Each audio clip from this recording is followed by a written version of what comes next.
Hola chicos, ¿cómo están? Bienvenidos a nuestra clase de religión. Espero que estén muy bien, que se estén cuidando mucho en este tiempo y hoy día comenzamos con un tema nuevo. Vamos a hablar ya de un tema nuevo. Semana Santa ya pasó, ya acabó ese tema y hoy día empezamos a hablar de un nuevo tema. Te voy a mostrar un letrerito a ver de qué crees que vamos a hablar hoy. Acá dice Jesús más Cristo. A ver, ¿qué no querrá decir esto?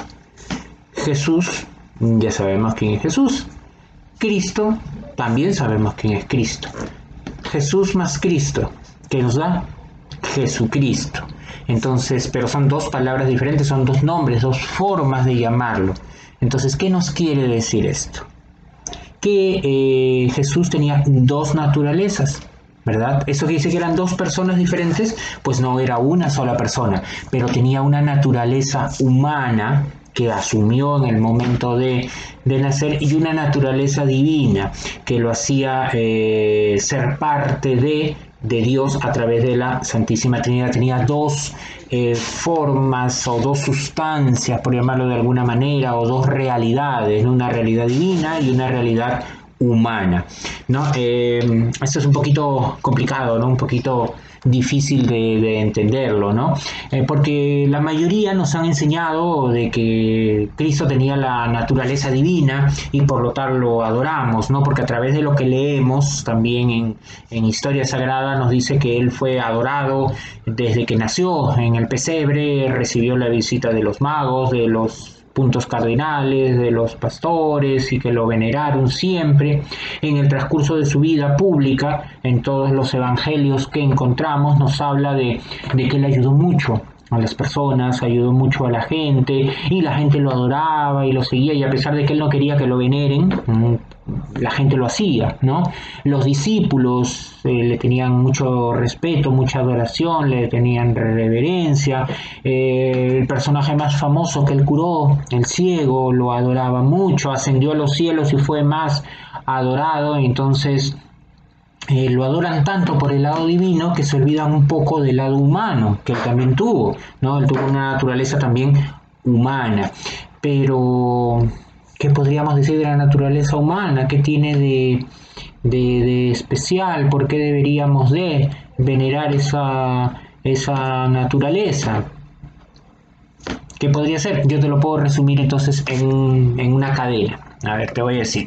Con su divinidad, Jesús, Cristo, estaba agarrado de la mano de su Padre y con su naturaleza humana estaba agarrado de nuestras manos, que quiere decir que como una cadena es un eslabón que nos unía al Padre, que nos unía con su Padre, ¿no?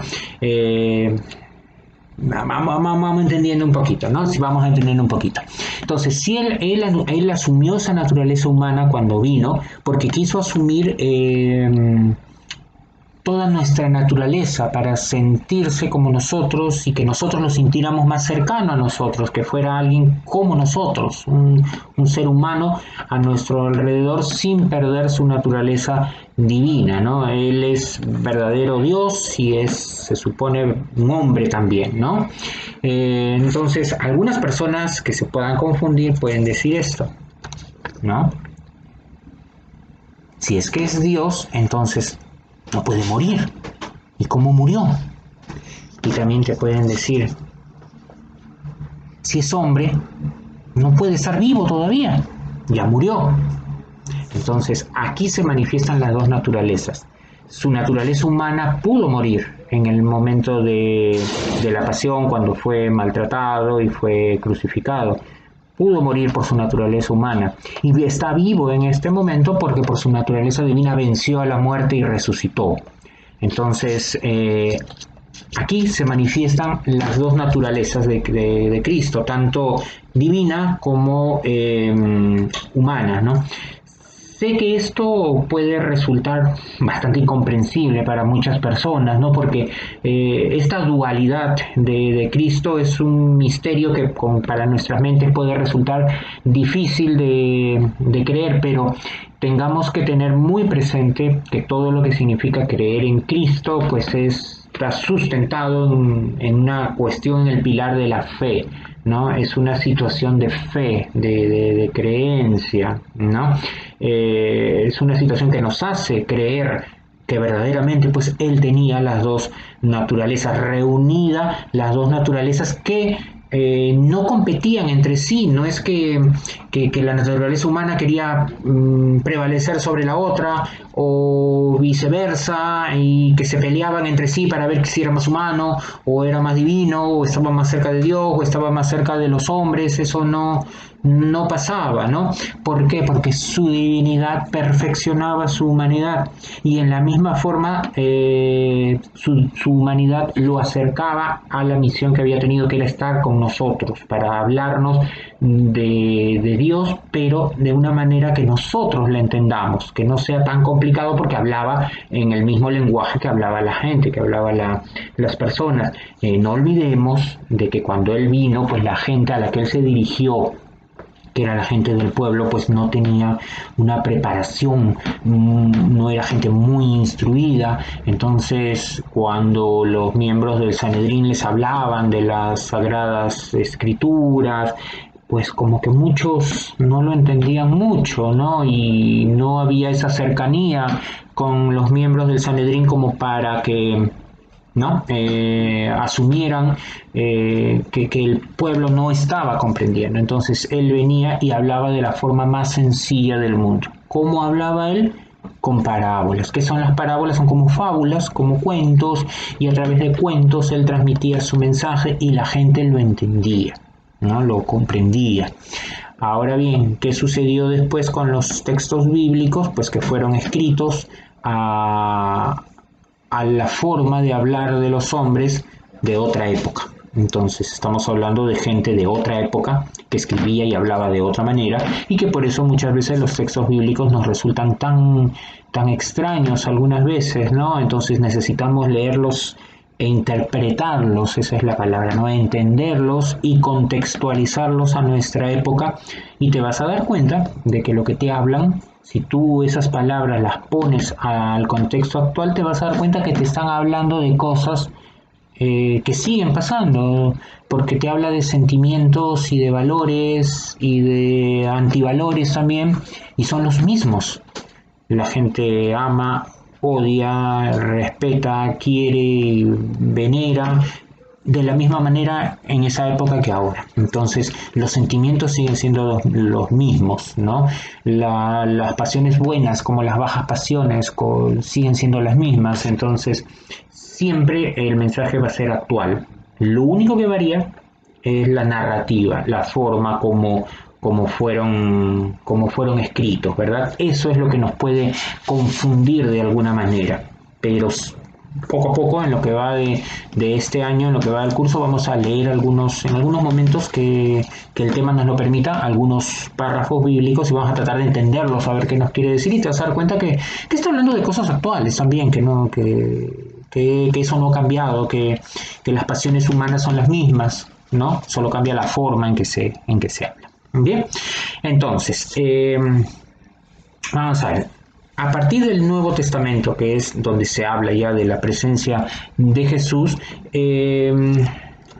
se da a entender o se dice de que Jesús es así. Jesús es igual a todos, es como una ecuación, ¿no? Igual a todos, menos en el pecado. ¿Qué quiere decir? Que Jesús no vino a condenar a la humanidad, vino a hablar de que podemos y tenemos la capacidad de guiarnos por un buen camino, de guiarnos por una situación que no dañe a los demás. Entonces, si él no hubiera tenido esa naturaleza humana, no hubiéramos podido entenderlo de alguna manera, porque él necesitaba ser como nosotros para sentir lo mismo que nosotros y poder hablarnos de que se pueden vencer estas cosas, ¿no? Los 40 días en el desierto venció las tentaciones que como humano se le puso, pero su naturaleza divina lo hizo vencer esta situación. Ahora bien, si hablamos de que nosotros somos imagen y semejanza de él, la naturaleza divina no la tendremos porque no somos Dios, pero sí tenemos una naturaleza interna que nos ha sido también dada por Él, que es la que nos hace seguir nuestro rumbo a través de los valores. Entonces, si bien es cierto, Él venció, por ejemplo, las tentaciones del desierto con su naturaleza divina, nosotros podemos vencerlos con nuestros valores, nuestra conciencia y nuestra moral. Es lo que nos da a entender. No somos divinos, pero tenemos cierto poder de raciocinio que nos hace entender de que somos iguales, hechos a imagen y semejanza, pero susceptibles de caer en el pecado, ¿no? Entonces, él, como te digo, vino a eso, vino a condenar el pecado. Entonces, hay un texto que yo te he traído acá, que quiero que lo escuches, te lo voy a leer ahorita, es chiquito, está con letra grande, pero es chiquito, que es extraído de Hebreos capítulo 4, versículo 15. A ver, escúchalo bien, a ver qué es lo que dice. No es necesario hacer de Jesús un pecador, como nosotros, para que sea más humano, porque el pecado no constituye un ingrediente que perfeccione nuestra condición, sino que la degrada. Jesús sí compite contra el pecado, no contra la humanidad. Entonces, yo te lo voy a traducir de alguna manera. Cuando yo estaba en el colegio, así como ustedes, tenía un profesor que cuando nos portábamos mal, pues se ponía, ¿no?, medio enojado. Entonces, yo siempre le preguntaba, ¿no, profesor, está molesto? Y él me decía, yo no me molesto contigo, me molesto con lo que haces, me molesto con tu acción, pero no me molesto contigo. Podríamos hacer una analogía con esto. Él me apreciaba, me respetaba, pero le enojaba las cosas que yo hacía, pero no me condenaba a mí, condenaba lo que yo hacía. Entonces Cristo no condenaba cuando vino a la humanidad, no vino a destruir la humanidad ni a estar en contra de la humanidad. Como dice aquí, no es necesario a él volverlo un pecador, porque el pecado no es lo que nos hace ser humanos, al contrario, nos degrada como humanos. Él vino y compitió contra el pecado, no contra la humanidad, o sea, no contra nosotros. Entonces, como haciendo una analogía con este profesor, él no se enojaba conmigo como persona, se enojaba con mis acciones. Cristo igual, no se enojaba con la humanidad, se enojaba con el pecado, con las cosas que se que se practicaban, ¿no? Entonces, mientras nosotros tengamos una idea de Dios que se parezca más a Jesús, porque por algo en la Trinidad están unidos, nos sentiremos más cerca de Él, porque lo veremos más real, más cercano, más como nosotros, ¿no? Hay muchas personas, muchas ideas que dicen de que el mal es un contenido natural de nosotros, natural de las personas, ¿no? Que es natural que seamos malos, que es natural, que está en nuestra esencia ser malos, ¿no? Yo te pregunto, ¿tú crees que es eso? ¿Tú crees que es natural que seamos malos, que es parte de nuestra naturaleza, que no podemos evitar ser malos? ¿O crees que sí? ¿No? A ver, por ejemplo, yo creo que sí, yo creo que lo podemos evitar. No quiere decir que no pertenezca a nosotros, que no esté, que no lo tengamos porque hemos caído en desgracia según los textos bíblicos, pero tenemos el raciocinio del que hemos hablado, de que podemos evitar todo esto, no podemos evitar alejarnos de él. Y el ejemplo es él, que él llegó y se mantuvo sin pecar y que logró vencer los 40 días previos a su sacrificio y vencer las tentaciones que se le dieron como persona. ¿Cuáles eran las tentaciones que él tuvo en ese momento? La comida, ¿no? 40 días sin comer, su naturaleza humana le pedía comer, ¿no? Probablemente haya tenido sueño también, ¿no? Su naturaleza le pedía comer. ¿Qué más? Cuando él estuvo en la cruz, ¿qué otra manifestación de naturaleza humana? Tengo sed. Era su naturaleza humana, tenía sed. Es más, yo diría que hasta cuando le reclama al padre, ¿por qué me has abandonado? Su naturaleza humana, que tenía miedo, se sentía solo, se sentía abandonado, ¿no? Era parte de su naturaleza humana. En los textos bíblicos también se habla de esto, pero no se habla como naturaleza humana, sino se habla como la carne, el pecado de la carne, ¿no? Cuando él está orando en el huerto y va con los apóstoles para que vigilen y oren con él y él los ve que se han quedado dormidos, él pues los despierta y ¿qué les dice? Él les dice, ni siquiera una hora han podido estar despiertos conmigo, el espíritu, o sea, lo de adentro, el intelecto está dispuesto, pero la carne es débil. Nos está hablando que también tenemos dos naturalezas, una naturaleza espiritual que está a imagen de él también y una naturaleza que ha caído un poco en desgracia, que es nuestro cuerpo, pero que podemos vencerlos. Él los dice, tu espíritu está dispuesto, puedes hacerlo, pero tu naturaleza a veces te vence, ¿no? Entonces, para los que dicen de que la naturaleza está en nuestra naturaleza, la maldad o las cosas malas, pues se puede, ¿no? Se puede vencer, se puede luchar contra esto, ¿no? Básicamente también nos habla de que Jesús, al nacer perfecto, pues al nacer sin pecado, no podía heredar a la situación de haber caído en desgracia con el pecado original como el resto de la humanidad. Entonces, ¿qué hizo la Iglesia Católica? Tenía que purificar ese nacimiento de alguna manera y hacerlo puro. Entonces, para hacerlo puro, se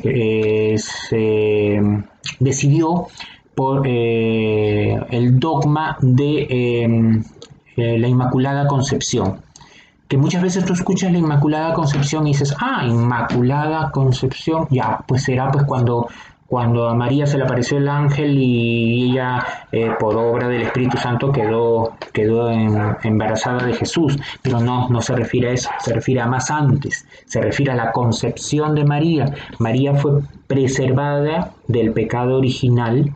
O sea, ella no cayó en desgracia como caemos todos cuando nacemos y ese pecado se nos borra con el bautizo. Ella nació libre del primer pecado para que dentro de esa pureza preservada ella pudiera recepcionar en el momento a la concepción de Cristo. Entonces, la Inmaculada Concepción no se refiere a la concepción de Jesús, es más atrás, se refiere a la concepción de María por sus padres, por Joaquín y Ana. ¿Okay? Fue preservada del pecado original mediante la Inmaculada Concepción para ella estar preservada también y preservar cuando llegara el momento de que Cristo también fuera concebido por obra y gracia del Espíritu Santo, ¿no? Bien. Vamos a retomar en un momento la siguiente parte de la clase para que puedas ordenar un poco estos conceptos que sé que son un poco complicados, ¿no? Pero como te digo, básicamente están cimentados en la fe. Están cimentados en la fe que nosotros como católicos podamos tener. No son cosas de los dogmas igual, como el dogma que te acabo de hablar, el dogma están dentro de los dogmas de María, el dogma de la Inmaculada Concepción, son cosas de fe, son verdades que uno acepta dentro de la iglesia y son misterios que están dentro de la iglesia. Entonces, me esperas un ratito que ya en un momentito regreso.